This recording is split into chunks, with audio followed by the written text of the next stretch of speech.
కేంద్ర మంత్రి వెంకయ్య నాయుడు మీడియాతో మాట్లాడుతున్నారు. ప్రత్యక్ష ప్రసారం ద్వారా చూద్దాం. Across the political spectrum, it's a momentous occasion for the country. A special session of Parliament is called on 30th June, and the Parliament has given up its power of taxation, both service tax as well as excise duty. It has given that power to the GST Council, consisting of all the finance ministers or the representatives of different states across the country. Not only Parliament, central government, but also the state governments also have given up their tax-making power like VAT. In the coming days, there will be one tax that will be GST of three models: central GST, state GST, and inter GST. This is the new tax regime that is going to come from July 1st onwards. It's a historic moment for the entire country. It will bring economic integration. It will end corruption. It will reduce delays. It will also end the discrimination and also end the Inspector Raj. So that way, by any standards, this reform is the biggest reform in country's history. 142 countries across the globe are implementing GST, but India, with its big size of 130 crore population and having a federal government, central government, state government and local bodies, it is a largest and biggest reform in the entire world. The taxation proposals are decided by the GST Council after thorough discussion. Initially, there are separate rates for essential and luxury items. The rates that are applicable to various goods are decided by the GST Council. As of now, we have 6 slabs: 0 slab, 5, 12, 18, 28 and 43. This is a consensus arrived at by all the state governments together. This was started in 2002 and 4 when Atal Bihari Vajpayee was the Prime Minister. We could not arrive at a consensus. Subsequently, UPA government also tried for the same, could not arrive at a consensus. Ultimately, in the last 2.5 years of the so much hard work put in by the government and also with the cooperation of the state governments and with the support of all political parties, finally we have a unanimously approved GST law which is going to come into force from 1st July onwards.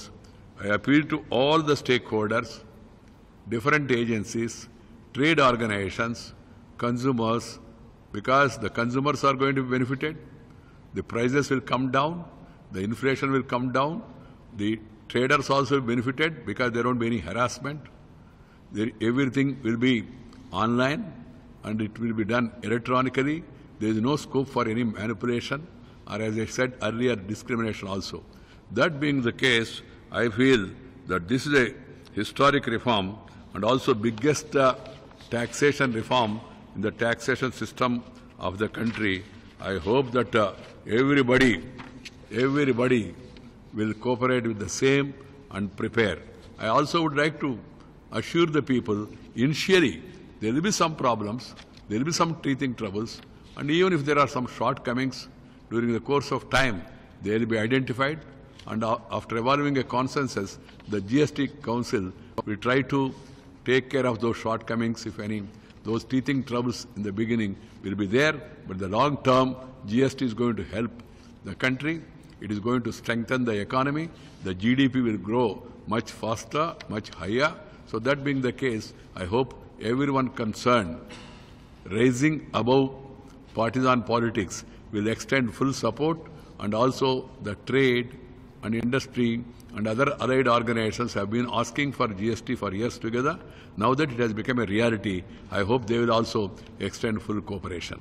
Problems, if any, they will be analyzed by the government and they will be taken up to the GST Council, and GST Council will be reviewing it and then will be taking necessary action also. Okay. It's unfortunate some people are trying to create controversies about the president's election. Some people raise the issue of ideology. This is not a parliament election or a state assembly election. The president is above politics. The president is the constitutional head of the country. The only ideology that should guide the president is commitment to the constitution. He has to safeguard the constitution and he has to intervene as and when necessary only to safeguard the rights and privileges that are provided by the constitution. Other than that, there is no scope for any ideology, probity in public life, maintaining high standards and concern for the poor. That should be the guiding principles for any president of India. And we being the largest and vibrant democracy in the world, the president has to go along with the mandate of the people in implementing the decisions taken by the parliament and by the cabinet. Friends, some people are now talking about, I have seen one candidate has given a call for conscious vote. I am surprised.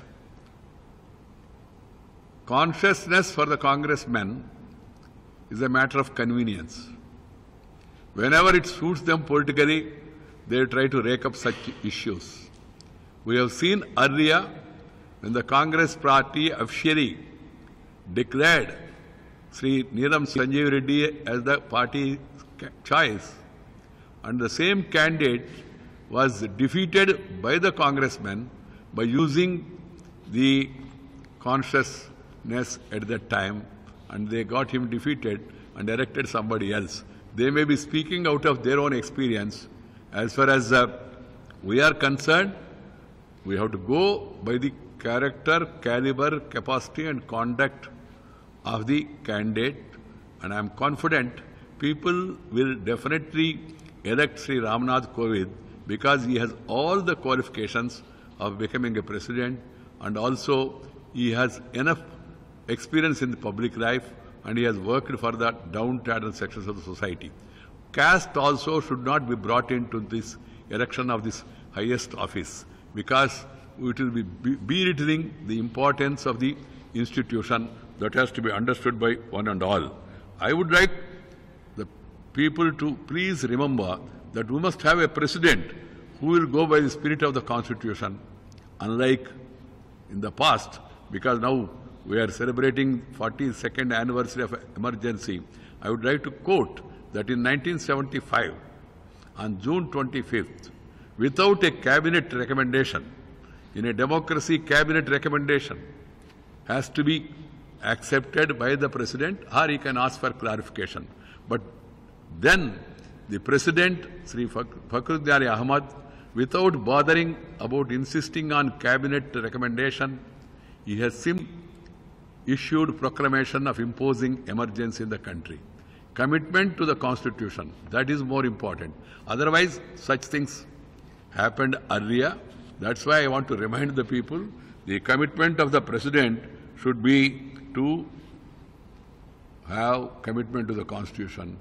The importance of having a president who goes by the constitution is all the more important as the country have a bad experience of a president who was not insisting even on cabinet resolution, but simply imposed emergency, curtailing the freedom of press and also civil liberties, putting behind bars opposition parties, amending the constitution during that emergency. Such things have happened. So we must keep in mind while voting for the election of the president, his conduct, his past experience and his other what inclinations should be understood by one and all, and they should exercise their franchise.